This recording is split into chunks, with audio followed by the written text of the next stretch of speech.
Welcome everyone, I'm Dale and this is Cinema Historia. Nude photos, a blackmailer, and a writer with murder on his mind. This week we're going back to 1959 for an American dark comedy called The Gazebo, starring Glenn Ford, Debbie Reynolds, Carl Reiner, John MacGyver, and Herman the Pigeon. And this is directed by George Marshall.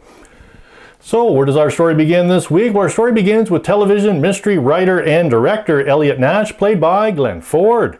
Elliot is being blackmailed for $10,000 by Dan Shelby over nude photos of his wife Nell, played by Debbie Reynolds, taken when she was 18 years old and needed the money.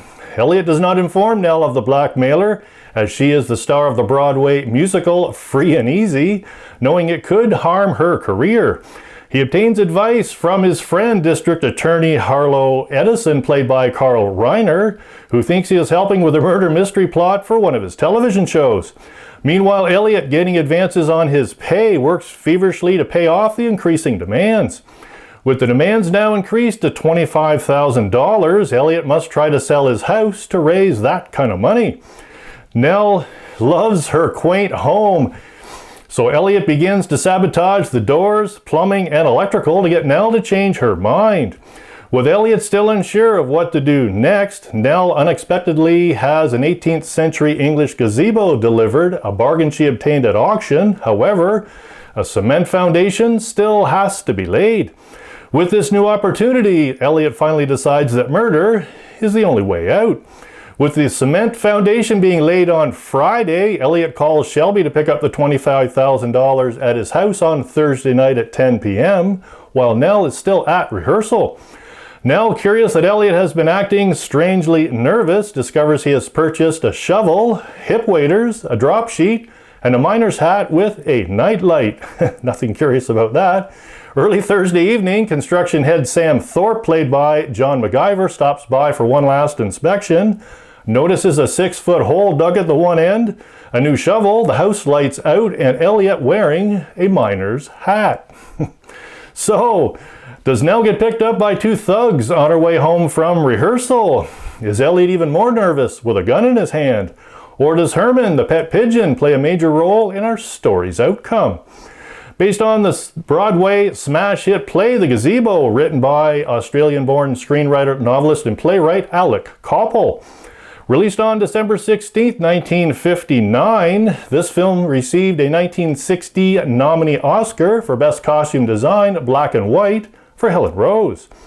With a 74% rating from the film critic Rotten Tomatoes, the Chicago Tribune stated, Glenn Ford is both entertaining and convincing, has a timid soul whose nerves are none too good at best.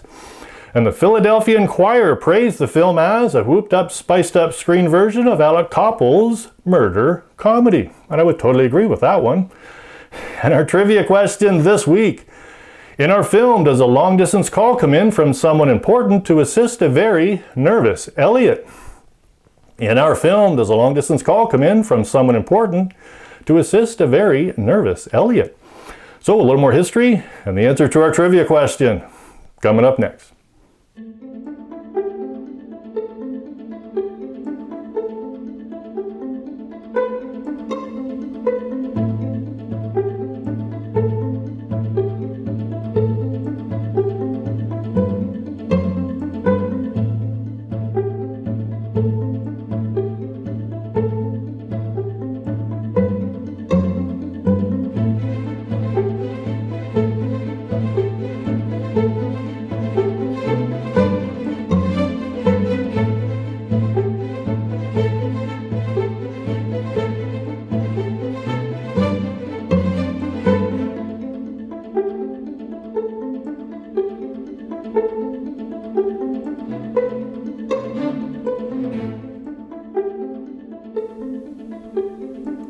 Now, since the title of our film is The Gazebo, that's the subject of this week's history.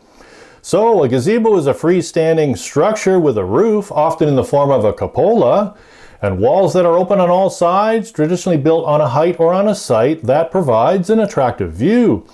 Being as old as the garden itself, the earliest known gazebos were in Egyptian gardens approximately 5,000 years ago, found in a garden plan which dates back to about 1400 BC.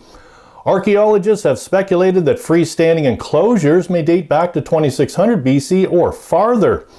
Murals were created on the tombs of some of the Egyptian royalty with a complete layout of their gardens. In Rome and ancient Greece, gazebo-like structures were built similar to small temples, usually out of marble, complementing their larger cathedral structures dedicated to or depicting the gods. The French built 4 gazebos at Louvre during the 14th century, and English gazebos grew in popularity in the 15th century, being influenced by the French styles.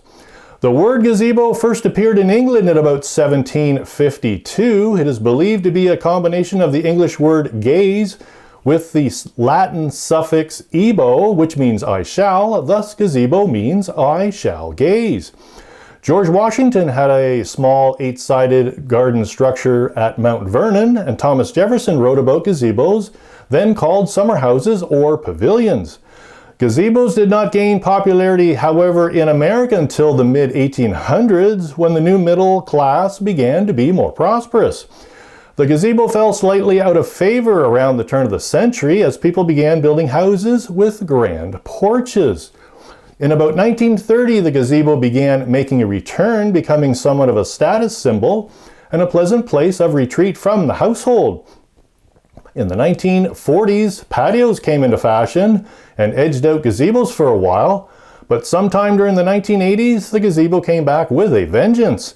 Today, gazebos can be designed according to any whims and dreams of the designer and built from a variety of different but attractive materials, such as redwood, cedar, and marble, to be enjoyed as bandstands for picnics and barbecues, and for a great dark comedy movie. What do you think? And the answer to our trivia question this week: in our film, does a long-distance call come in from someone important to assist a very nervous Elliot and a very nervous narrator? And the answer, yes, it was famed director Alfred Hitchcock. Just when things are going terribly wrong, a comic subplot involves Alfred Hitchcock inadvertently assisting Elliot in a murder plan via telephone while checking on a script Nash is writing for him. The play's author, Alec Koppel, had written such a script for Alfred Hitchcock's 1958 film, Vertigo. And this story also reminds me of the 1955 Hitchcock film, The Trouble with Harry, which I did a review on. Please click the link below for another great dark comedy. And if you're wondering why I have a rainstorm in my intro, well, let's just say that cement doesn't harden very well in the rain. Enough said. I'd like to give a big thank you to my new subscribers and to everyone else this week. Thanks for watching, everyone, and I hope to see you back next week.